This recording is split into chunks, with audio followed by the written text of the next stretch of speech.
అందరికీ welcome back to our channel. Long వీడియోస్కి అయితే చాలా గ్యాప్ వచ్చింది కదా, ఈసారి నుంచి అయితే రెగ్యులర్గా వచ్చేస్తాయిలేండి. ఈ మాట అయితే చెప్పడంతోనే ఆగిపోతుంది, చేయడం అయితే అసలు కుదరట్లేదు అండ్ టైం అయితే అస్సలు సెట్ అవ్వట్లేదు. షార్ట్స్ చేసినంత ఈజీ అయితే కాదు లాంగ్ వీడియోస్ చేయడం. షూటింగ్, ఎడిటింగ్, వాయిస్ ఓవర్తో పాటు వచ్చిరాని థంబ్నెయిల్స్ కూడా క్రియేట్ చేసుకోవాలి. ఇదంతా పెద్ద టైం టేకింగ్ ప్రాసెస్ అనమాట. అలానే షార్ట్స్ ఈజీ అనుకోకండి, దాని కష్టం దాంది. అన్నట్టు ఇక్కడ ఏం చేస్తున్నానో చెప్పలేదు కదా, లంచ్ లోకి పప్పు, బీరకాయ అండ్ తోటకూర ఫ్రై అయితే చేస్తున్నా.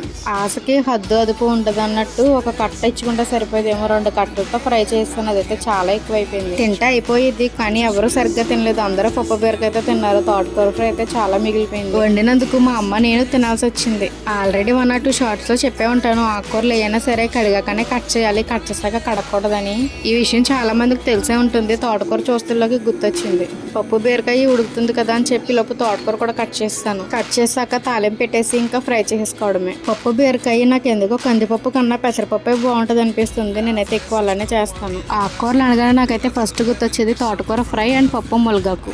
పప్పు ములగాకు అయితే నాకు చాలా స్పెషల్. నా ప్రెగ్నెన్సీలో వీక్లో 2-3 times అయినా తినేదాన్ని. దీంతో పాటు ములగాకు పౌడర్ కూడా చేసింది మా అమ్మ. ఇడ్లీ, దోశ దేంట్లోకైనా చట్నీతో పాటు సైడ్ గా ములగాకు పౌడర్ కూడా వేసుకునేదాన్ని. నా ప్రెగ్నెన్సీ జర్నీ అండ్ డెలివరీ అయితే పెద్ద స్టోరీ అనమాట.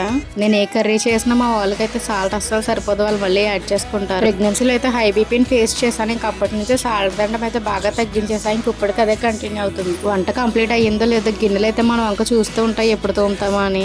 దానికన్నా ఫస్ట్ గ్యాస్ అయితే క్లీన్ చేసుకుని నెక్స్ట్ అయితే గిన్నెలు కడుగుతున్నాను. ఇదైతే స్పీడ్ మోడ్ పెట్టాను, అదిగా టపటపా అయిపోతున్నాయి. మన రియల్ వర్షన్ అయితే ఇది కాదు, అది కూడా చూద్దరు కానీ. సింక్ నీట్గా ఉన్నప్పుడు ఏ ముహూర్తాన్ని పెడతామో తెలియదు కానీ ఇంకా 1 by 1 అలా వస్తూనే ఉంటాయి. రియల్ వర్షన్ అయితే ఇదే అనమాట. అందుకే 1/2 hour అవ్వాల్సిన పని అయితే 1.5 hour పడుతుంది. ఈ బ్లాక్ కలర్ వాల్ పేపర్ అయితే మీషోలో తీసుకున్నాను. వాటర్ ప్రూఫ్ అని చెప్పి తీసుకుంటే సో ఇదైతే ఇలా అయిపోయింది.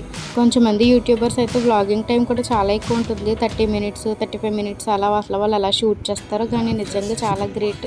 షూట్ చేయడం ఒక ఎత్తు అయితే అంత వీడియోకి వాయిస్ ఓవర్ అయితే ఇంకో ఎత్తు.